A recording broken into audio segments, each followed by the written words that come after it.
આપ સૌ સાથે આગળ વાત કરી સુખ અને દુઃખ વિશેની, એની આપણે આગળ ચર્ચા કરીએ.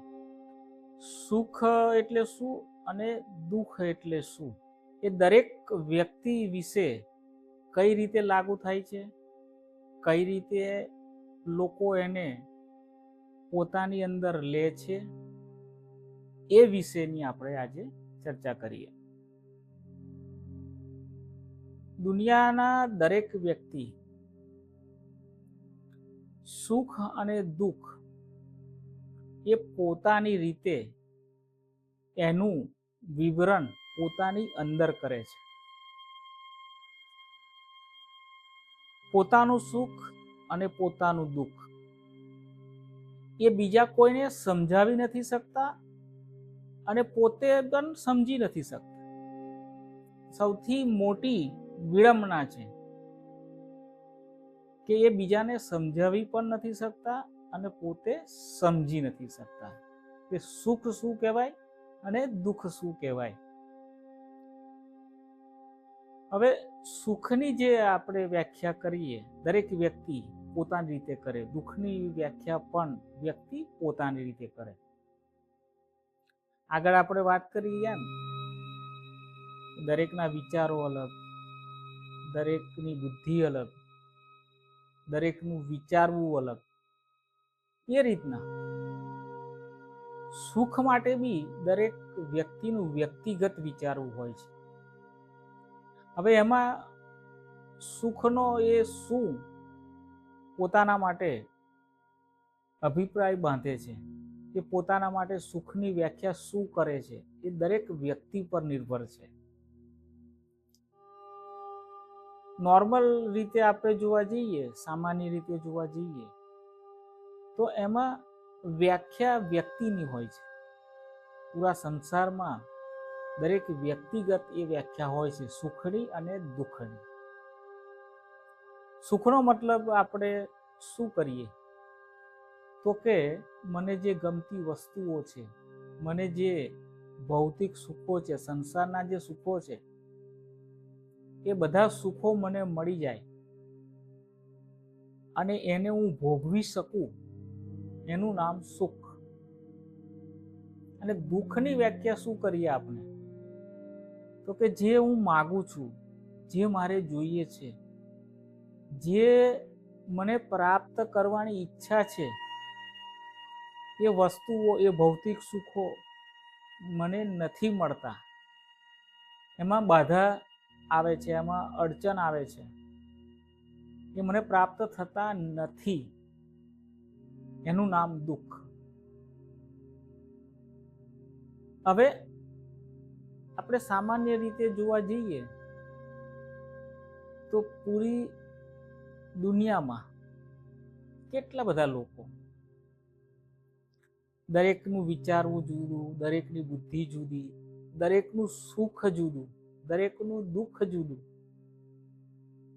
તો વિચારો આમાં વ્યક્તિ કઈ રીતે સુખી યા દુઃખી થઈ શકે?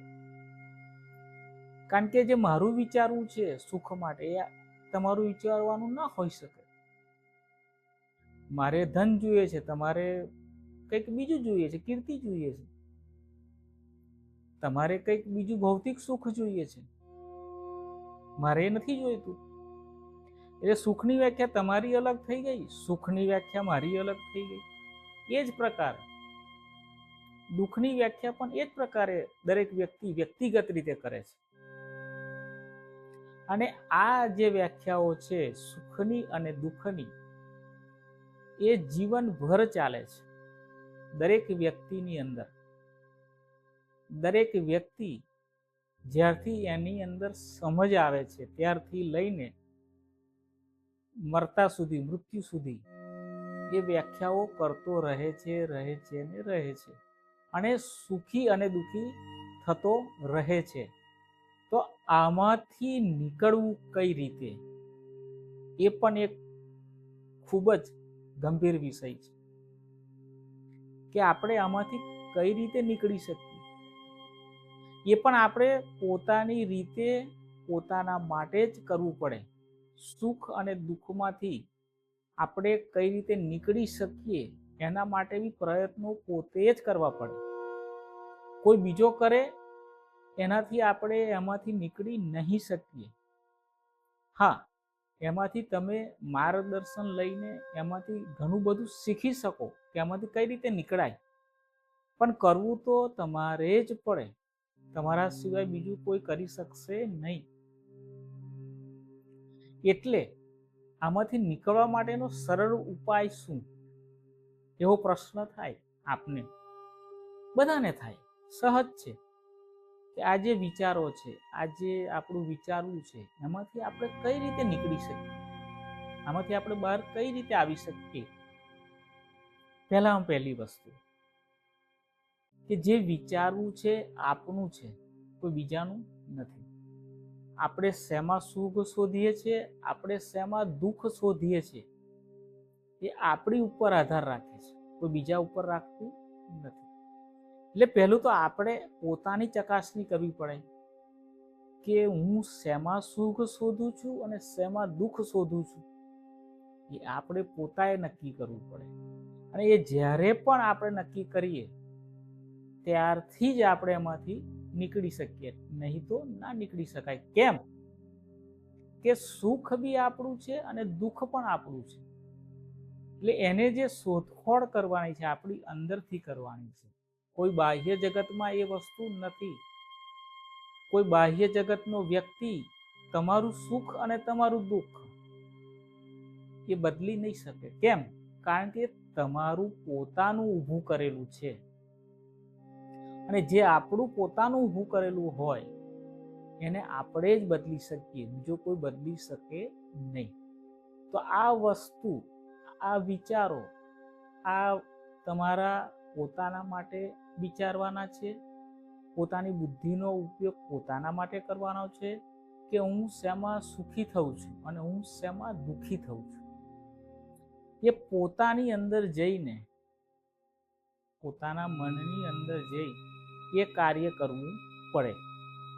તો તમને ખબર પડશે કે મારું મન શેમાં સુખ શોધી રહ્યું છે અને શેમાં દુઃખ શોધી રહ્યું છે. આ વસ્તુની મનની પરીક્ષા કરો કે મન પરીક્ષા કરે તો તમારી અંદરથી જે વસ્તુનું સોલ્યુશન, એ વસ્તુનો સરળ ઉપાય તમે શોધી શકશો.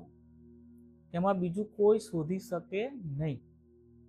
એટલા માટે આપણે શું કરવાનું, તો કે સુખ હું ક્યાં શોધું છું અને દુઃખ હું ક્યાં શોધું છું, એ જગ્યાઓ પોતાના મનની અંદરથી જ શોધવાની રહે છે.